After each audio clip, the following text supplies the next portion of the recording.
academics who are doing research, et cetera, like to be able to really have an open dialogue about, how this is unfolding at the state level so that they can collaborate and help each other out, but also like be able to formulate strategy for the future of the industry and how it's going to be regulated, especially as we start to think through some of the things that might change if the federal government starts to experience change through Congress or the current administration.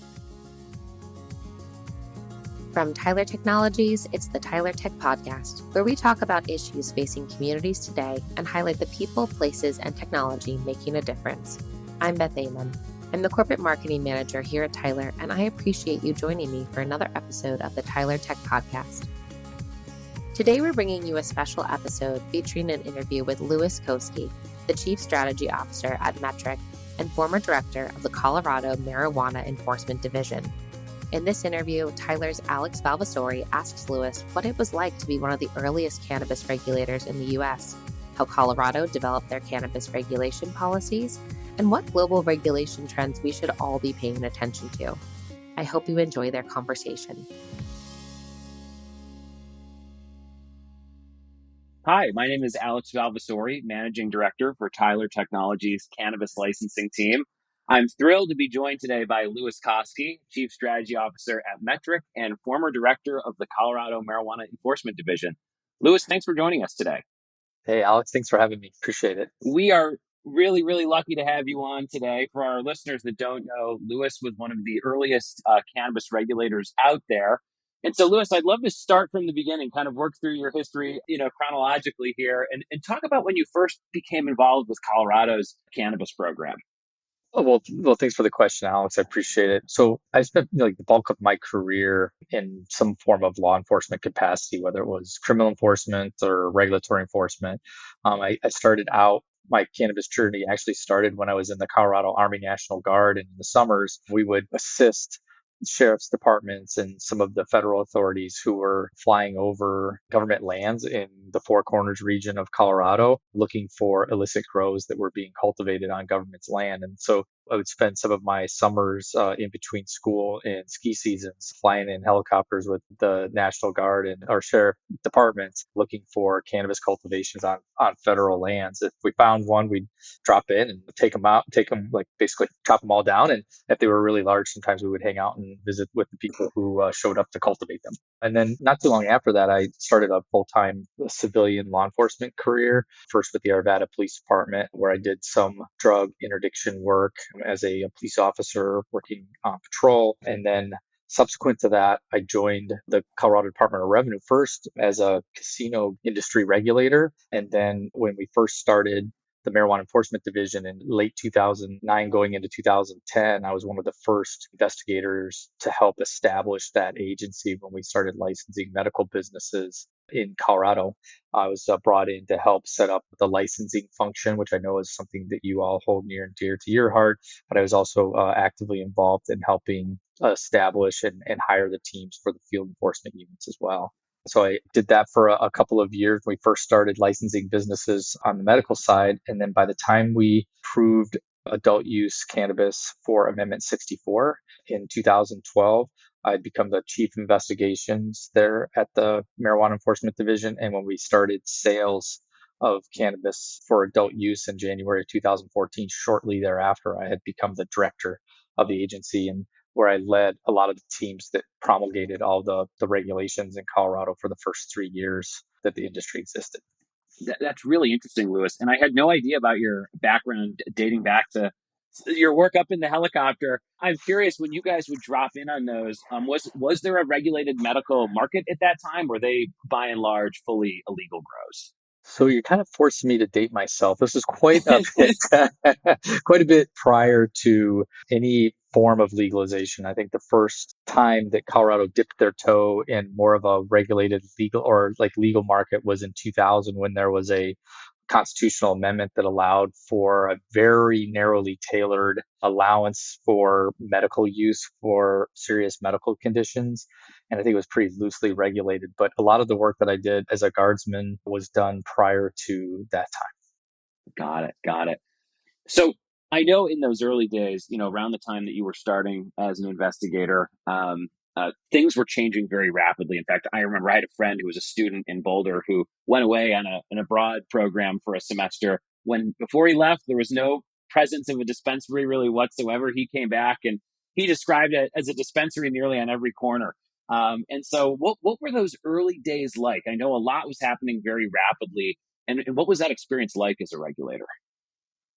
Well, I mean, it depends upon what time frame that was that your friend experienced that. But what one thing we've learned, over the last dozen or so years is that almost any unregulated allowance for medical cannabis, regardless of how narrowly tailored the law is, almost always takes on the appearance of a commercial market. In fact, I can't give you a scenario where it hasn't. So even though it's like originally intended to be unregulated in small scale for a very small portion or a very small number of ailments, it always ends up taking on a pretty serious commercial appearance at some point. We saw that in Colorado for sure.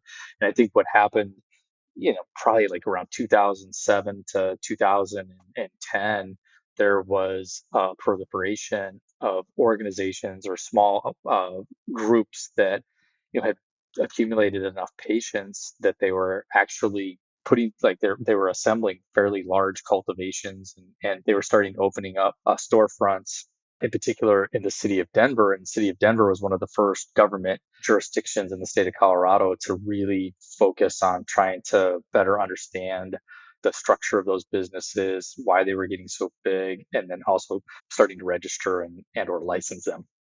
Also, like paying very close attention to the use cases. And so not too long after that, as Denver, was one of the first to make a move on bringing them into regulated, might be a little bit strong, but at least like bringing them into the regulated fold or the government fold through licensing. The state legislature in Colorado also felt pressure to address the fact that there, it's probably pretty close, like by some estimates, like 1,100 different companies operating in Colorado prior to the first round of regulation and statute in 2009 going into 2010. And so I think it's really that unregulated, narrowly tailored market that had really expanded, caught government's attention. And as oftentimes happens, then government says we have to protect public health and safety. Criminal enforcement's not necessarily working in this particular case. And so that we can reduce some of the ambiguity, let's start licensing these businesses and regulate them. And so in the 2009 legislative session, that first piece of legislation was passed and then signed by the governor going into 2010, which is the same time frame in which I transitioned from the casino regulatory agency in Colorado within the same department, which was Department of Revenue, into the Marijuana Enforcement Division.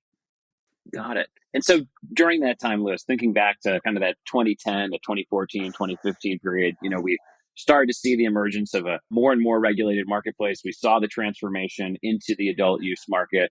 What were some of the growing pains that you and some of your colleagues experienced, and what would you describe as some of the greatest challenges during that period of time? Well, I think it's fair to point out that there were a lot of cities and counties in California that had taken similar action with unregulated cannabis businesses that were all, again, at the time, that time frame we're talking about 2009, 2010, and before, there was more of a medical allowance for cannabis.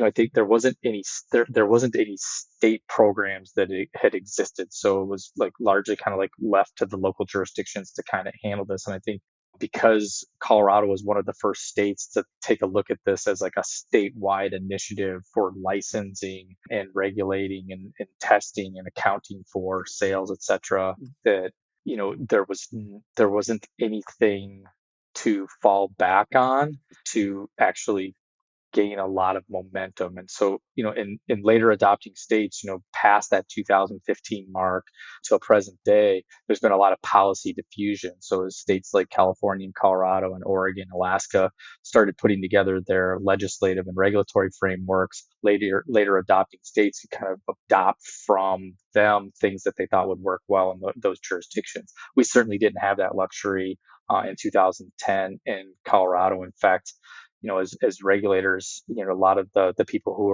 who were in charge at that point were focused on either borrowing from liquor enforcement guidelines, which is where the first round of regulations really came from, almost like sometimes verbatim, and or other heavily regulated agencies. I know when I left gaming to go into cannabis, when we were looking at how we were going to license businesses, we certainly looked at some of the best practices that we used for licensing casinos in Colorado, but we also, looked at a lot of the requirements for surveillance and things like that.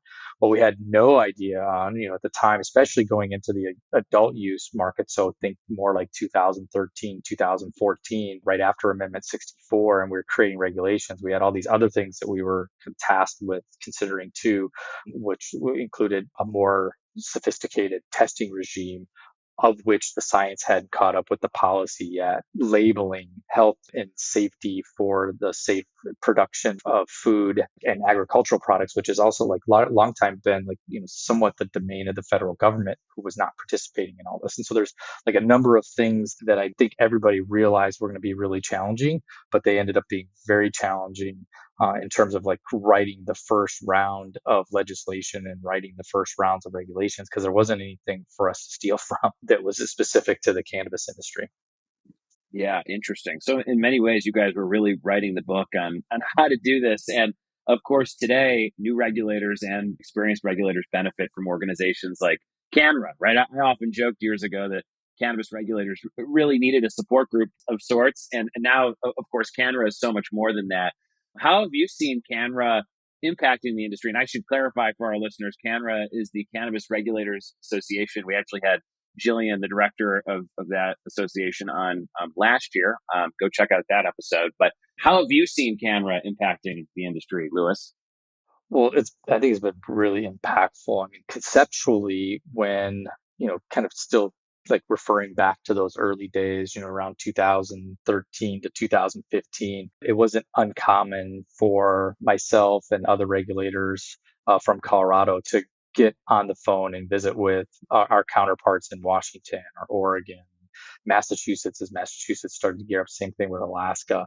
And so early on, I think we recognized that there would be a need for an organization where regulators could meet up and be able to share best practices, hear from other people outside of the like the regulator community too. So, businesses that are operating in the space, organizations that are focused on some of the other impacts of cannabis legalization, like consumption rates, and academics who are doing research, et cetera, like to be able to really have an open dialogue about, how this is unfolding at the state level, so that they can collaborate and help each other out, but also like be able to formulate strategy for the future of the industry and how it's going to be regulated, especially as we start to think through some of the things that might change if the federal government starts to experience change through Congress or the current administration. So I think Canada is like a great place for the regulators to be able to come together, but I also think it makes a great place to convene a lot of different stakeholders, which we've seen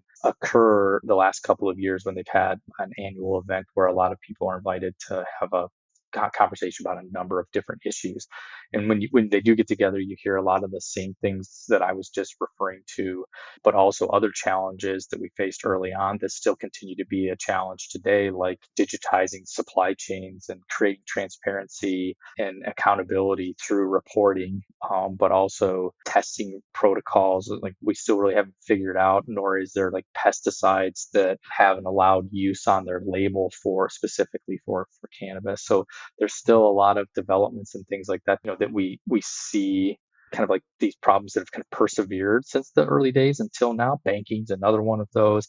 And then of course too, we've seen, like what I think is largely perceived as a bit of a downturn in terms of like the rate of growth in the cannabis industry across the US. So these are all great things for, some of the smartest and brightest people in the regulated, like from the regulator core that's currently in charge of regulating the industry, but also all of the different stakeholders that exist in that ecosystem. And I could tell you, Metrc's been very appreciative of our opportunity to both attend and speak at some of the Canada events, especially given our close relationship and working relationship with regulators who are customers, but also other customers that attend those events as well from the regulated community. We'll be right back to our conversation. hope you're enjoying listening to this episode of the Tyler Tech Podcast. Cannabis regulations continue to evolve, so having the right system in place can make navigating change simple.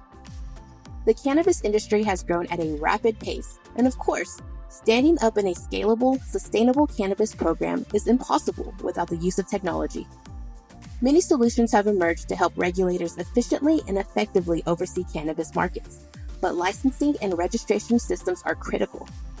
Our host for this episode, Alex Valvassori, has written a blog topic about where he explores the 5 things you need to know about cannabis licensing systems.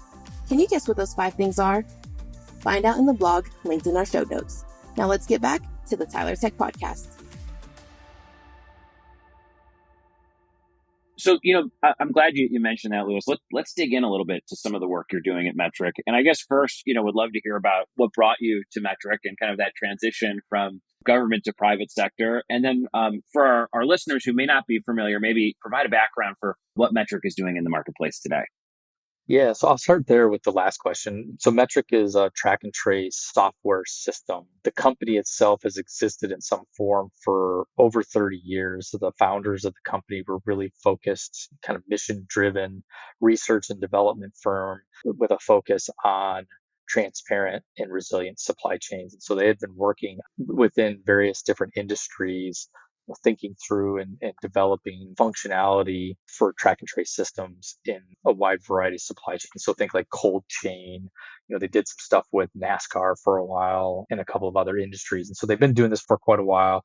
And then when cannabis policy started to become more permissive and more states took on either fairly robust medical programs and or adult use programs, one of the key or one of the more consistent policy decisions that legislatures and regulators have made is to have government administer track and trace systems where the government administers a system that basically has real-time reporting of everything that happens in the supply chain from the time it's little baby plants in the system all the way to the time it's a final finished product, the point of sale. So everything, all the data that's collected along the supply chain, the growth cycles for the plants, the rooms they were in, when they were harvested, how much plant material was harvested from those plants. And then as you take test samples from some of the batches of harvested material from plants, we collect the data on the transport of that test sample all the way to the lab.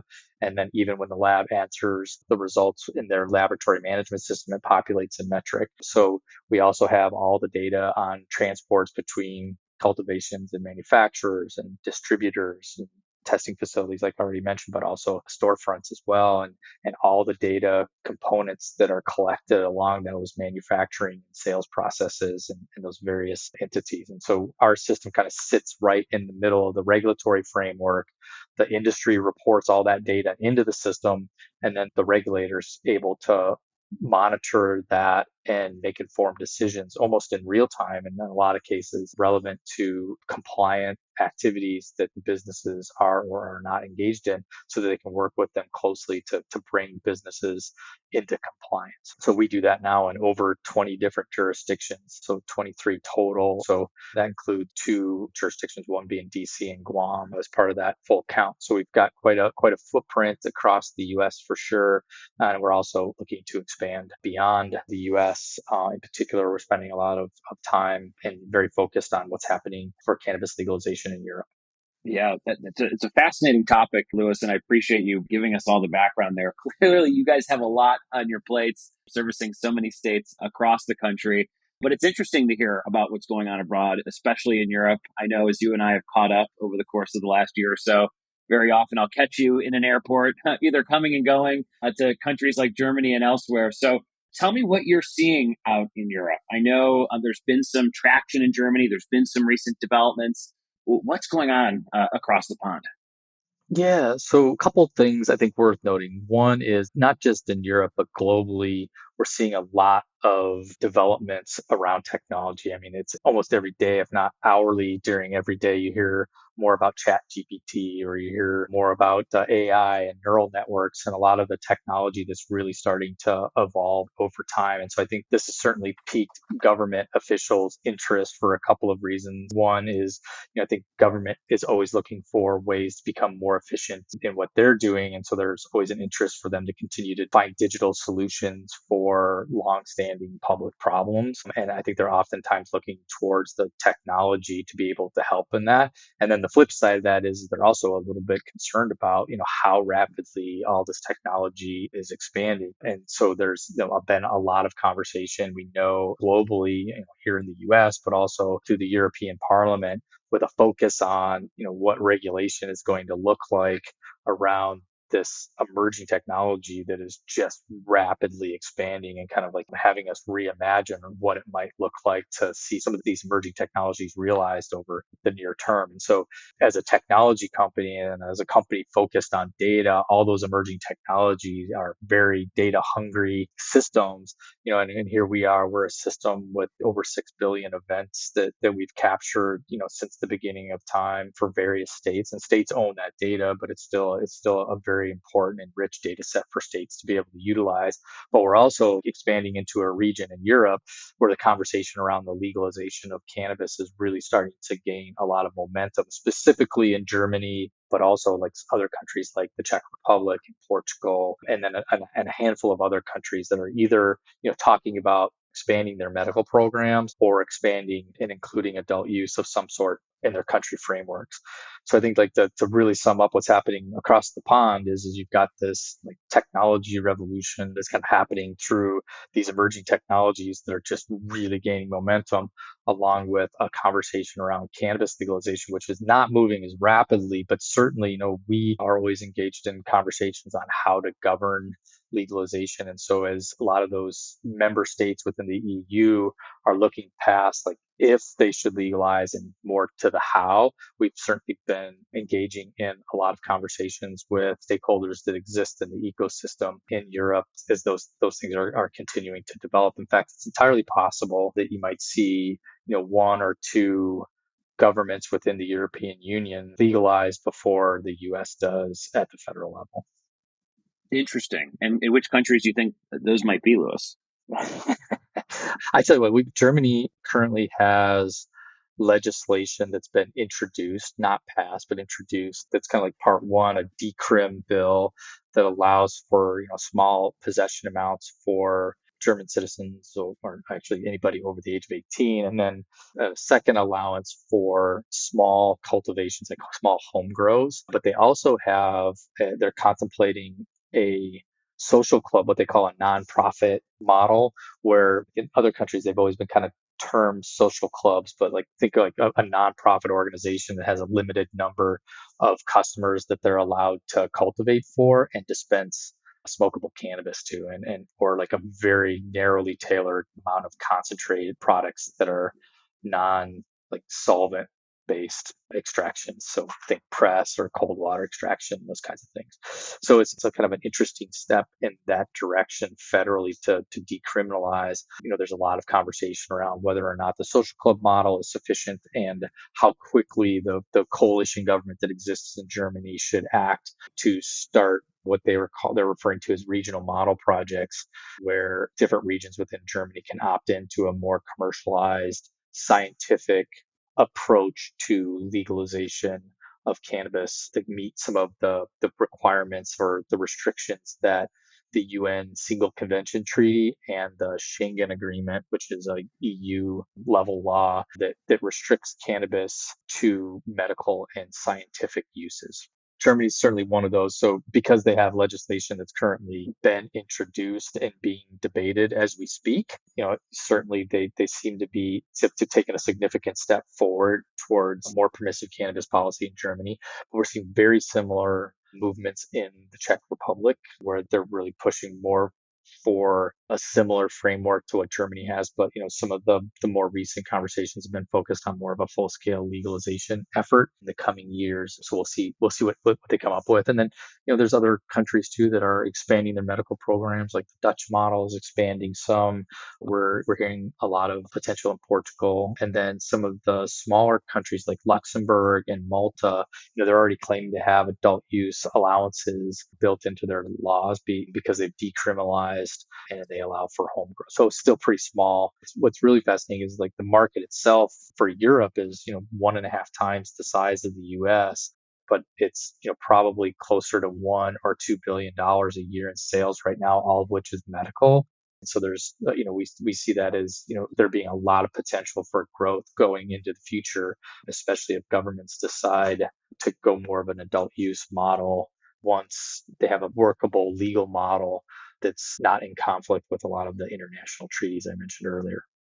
Right, right. Well, it sure sounds like a lot going on in Europe and elsewhere. And it sounds like those first few dominoes are about to fall. So much for us all to track here over the course of the next couple of years. If we could, Lewis, shifting gears back here to the States, a lot has happened, especially here in the last couple weeks. There's a lot that people are talking about could happen in the next couple months here. And what I'm referring to is the recommendation from HHS that cannabis should be rescheduled from Schedule 1, where it sits today, alongside some of the most serious illicit drugs out there, to Schedule 3, that includes substances like codeine and Tylenol. Of course, we're now waiting to see what the DEA is going to do with this information. Ultimately, they have final scheduling authority. The industry seems rather optimistic that DEA is going to go along with that recommendation, but much is to be seen. So, Lewis, given your experience and perspective here, how do you see this process playing out? And is it possible we could start the new year with cannabis in Schedule 3? Well, I suppose it's possible for sure. And I agree with you. There's a lot of optimism around the potential of cannabis being rescheduled. I do think there's a fairly there's still process, that I think could take some time. So I think probably the most optimistic time frame would probably be after the first of the year. But there are other schools of thought that would extend that, or could extend that somewhat significantly, especially if there's, for example, rulemaking required or something along those lines, because there's standards in place in the federal government, of which I don't know off the top of my head, where they would have to notice the rules and also provide time for stakeholders to be able to comment on those. And I'm not exactly sure how long that process might take, and whether or not there might be other stakeholders outside of the industry that would urge caution on rescheduling to something different than where it is right now. So, I mean, it could extend it quite a bit. So it's really kind of like almost anyone's guess, but I think what's most encouraging about it is that we're having more substantive conversations about cannabis at the federal level, to the extent that, we see some statements being made by how how the administration or HHS is expressing an openness to rescheduling cannabis. And so I think that's really encouraging. And, there's other things too, like at any given time, there's several handfuls of bills that are in some way, shape, or form dealing with some facet of cannabis legalization. And I don't know that there's anything currently introduced that is full scale reform of cannabis policy across the federal government. There's certainly a couple of different things that are out there. Schedule 3 is certainly one of them, but also safe banking, is likely to receive additional consideration throughout the balance of this year, and has some potential of being able to pass. But I think these are, on one hand, very encouraging and somewhat exciting to see that the conversations continue to develop, but also kind of tempered with the fact that it could still take a little bit of time before all of this plays out. And we might want to get used to the idea that it'll be, incremental change over a number of months and years, versus the potential of one full on reform bill, kind of similar to what we've seen in states when it comes to adult use legalization. Right, right. So, speaking of that incremental progress, Lewis, if you had the opportunity to speak before Congress, are there one or two things that you'd really want them to hear, things that you think are most important that they take into consideration as they contemplate either incremental or broader reform?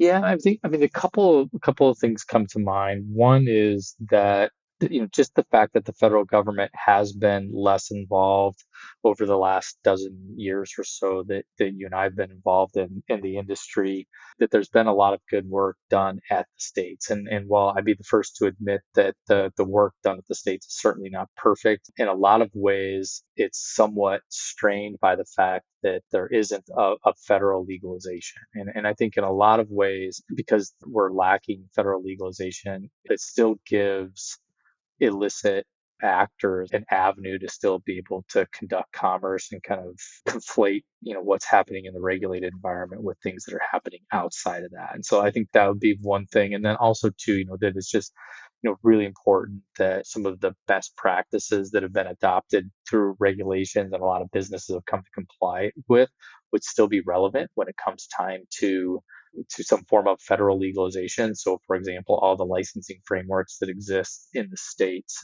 and all of the digitization of reporting requirements and supply chain data that exist are all worth preserving and maybe even being used by stakeholders in the federal government level to make informed decisions about how to best help states be successful. And then also too, I think it'd be interesting, especially early on, if there's a framework that allows states still to make that decision for them instead of the federal government deciding, no, it's completely illegal or it's completely legal, barring some form of regulations, that states could still make a decision. So if states decide that they still are not interested in having adult use legalization frameworks in their states, then they can make that decision for themselves. And it's not necessarily coming from the federal government. So at least early on, because there's, like I mentioned before, I think there's a lot of good work that's been done at the states that is not only worth preserving, but would really be able to help the federal government be successful in becoming a more active stakeholder in the industry. Right, right.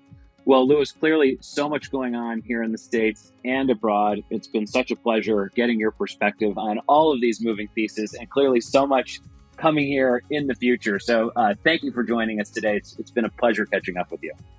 Thanks for having me. It was a pleasure talking to you. Looking to learn more about the topics discussed today? Check out the show notes for resources on cannabis regulation software solutions. Thanks again to Louis and Alex for sharing their conversation with us. I hope you found it to be informative. If you're enjoying our podcast, please share this episode with your friends. Give us a 5-star rating and leave a review. It's the best way to make sure others can discover the Tyler Tech Podcast. For Tyler Technologies, I'm Beth Amon. Thanks for joining us. We're looking to learn more about you and what you want to hear more of on the Tyler Tech Podcast. Fill out our audience survey in the show notes today to let us know how you heard of the show and what you want more of. And don't forget to rate and review the show wherever you get your podcasts.